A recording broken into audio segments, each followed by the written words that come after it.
Beneath a Texas sky vast as eternity, where the sun burned like a forge and the wind carried whispers of ancient battles, Samuel Holt found himself at a crossroads of fate that would redefine his solitary existence.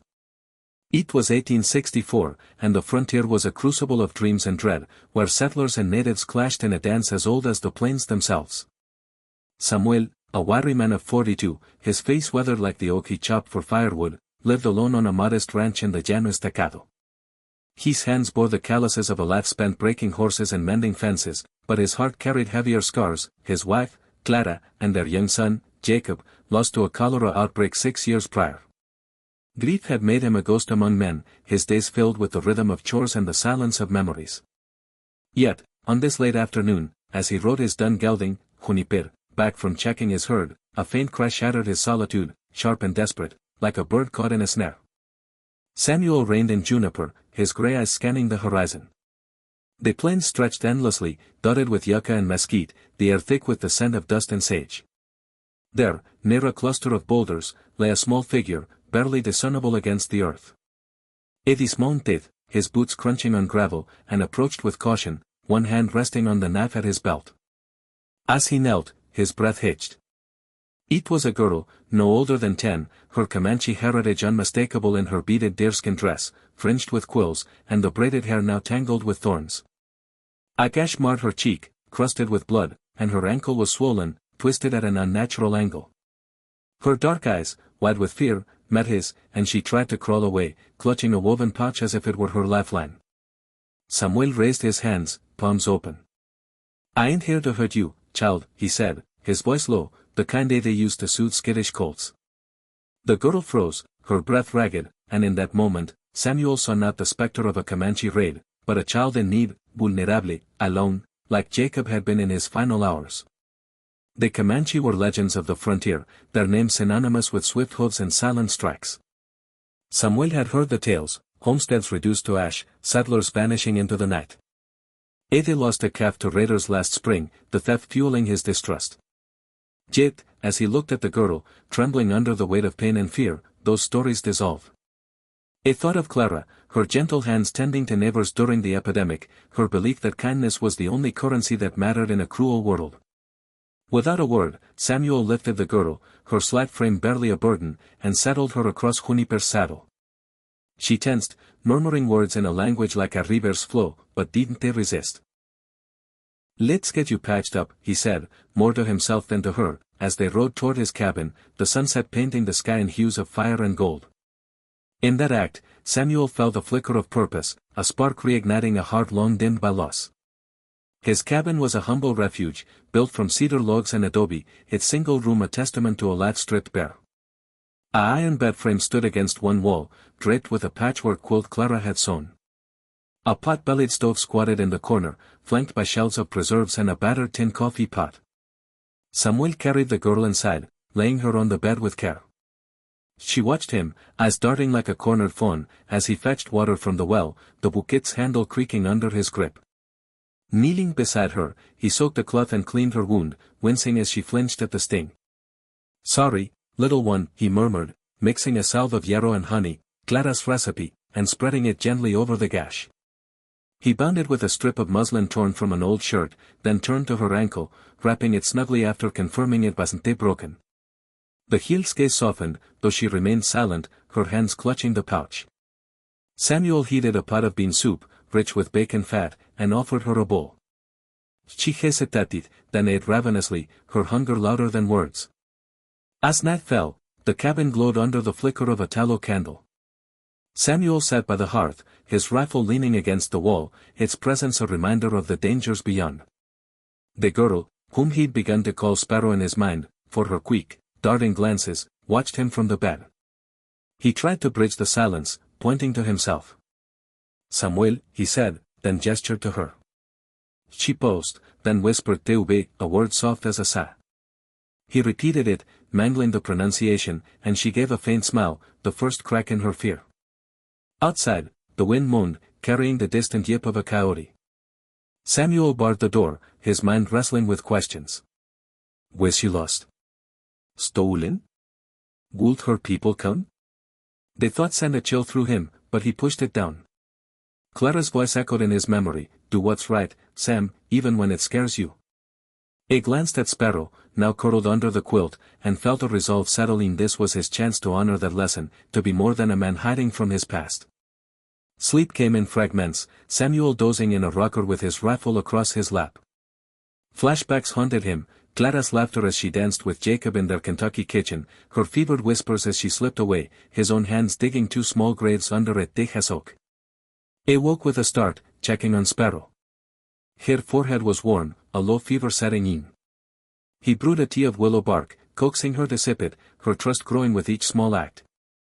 By dawn, her fever had eased, and she sat up, pointing to the door, eager to move. Samuel shook his head. "Rest, Sparrow. You're not ready yet." He cooked cornbread, sharing it with her at the table, their silence comfortable now. She showed him her pouch, revealing a tiny bone flute, its carvings intricate. She played a few notes, haunting and sweet, and Samuel clapped, earning another shy smile. He showed her a locket with Clara's portrait, and Sparrow touched it reverently, as if sensing its weight. These exchanges, wordless but profound, wove a thread of connection across their worlds. Mid-morning brought a tremor in the earth, a low rumble that grew into a roar. Samuel was hauling water when it hit, the bucket slipping from his hands. He ran to the window, heart pounding. In Sir King his cabin, like a storm cloud made flesh, were 70 Comanche warriors, their horses snorting steam in the cool air. Their faces were painted in ochre and black, lances adorned with feathers that danced in the breeze. At their head rode a man of commanding presence, his war bonnet trailing hawk feathers, his eyes burning with purpose. This was Sparrow's father, Samuel knew, a chief whose authority radiated like heat from a fire. Fear gripped him, they heard of entire settlements wiped out by such forces. He grabbed his rifle, chambering around, and crouched by the door. Sparrow limped to the window, her face alight with joy, calling out in her tongue. Samuel's mind raced. Had she signaled them? No, her relief was genuine. This was no raid, it was a rescue. The warriors dismounted, their movements synchronized, forming a perimeter that trapped Samuel swirled in a ring of steel and sinew. His pulse thundered. 1 man against 70 was a death sentence. He whispered a prayer, his first in years, and aimed through a crack in the shutter. But then, an unexpected turn, the chief dismounted alone, raising both hands, empty of weapons. He shouted, his voice a blend of command and desperation, words Samuel couldn't parse but felt in his bones. Sparrow pushed past him, flinging open the door and hobbling out, crying, "It's Father!" The chief dropped to his knees, enveloping her in a fierce embrace, his stoic mask crumbling. Tears streaked his war paint as he inspected her bandages, murmuring reassurances. The warriors lowered their bows, some wiping their eyes.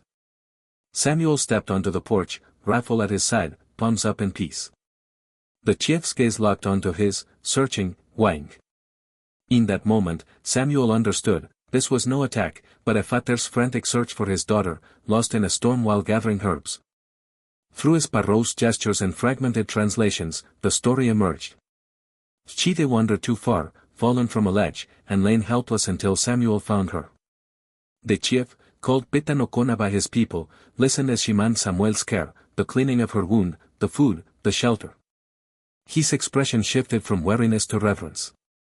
In a gesture that shook Samuel to his core, Pitanocona unhooked a leather cord from his neck, bearing a pendant of eagle bone and turquoise. A token of honor, and pressed it into Samuel's hand. "For the guardian of my heart," he seemed to say, his voice thick with gratitude. The warriors, witnessing this, stepped forward, offering gifts, a wolf pelt, a quiver of arrows, a pouch of sacred tobacco.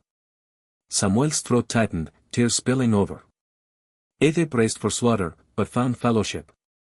This was the profound realization, one act of compassion had shattered the wall of fear, revealing the shared pulse of humanity.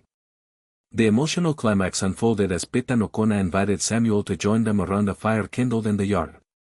Warriors sat cross-legged, sharing dried meat and stories through signs and drawings.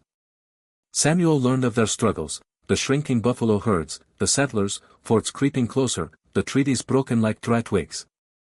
He shared his own tale, pointing to the graves where Clara and Jacob rested, his voice breaking. Pitanocona placed a hand on his shoulder, a gesture that needed no words. Sparrow, sitting between them, translated with animated gestures, her flute melody weaving through the air. A young warrior, his face scarred from battles, offered Samuel a sip from a gourd, the bitter drink sealing their bond. In this circle, Samuel's simple act of sheltering Sparrow transformed not just one life, but the possibility of peace. Pitanacona declared a truce, no raids on Samuel's land, and in return, Samuel vowed to share his well and warn of dangers. It was a pact born of generosity, a ripple from one man's kindness.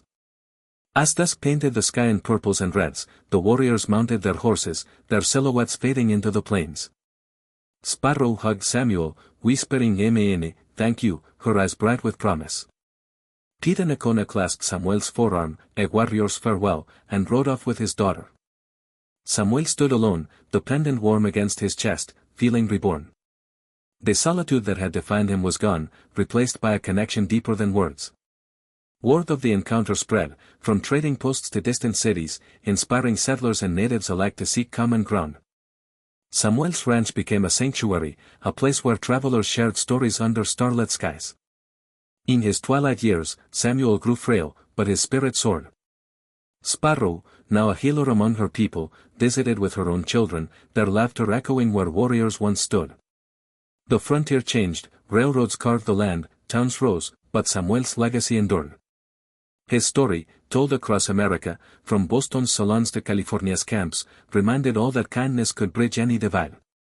In quiet moments, Samuel would hold the pendant, smiling at the heavens, knowing Clara would approve. For in sheltering a Comanche girl, he had not only saved her, he had healed a fractured world, proving that humanity's greatest strength lies in the courage to care.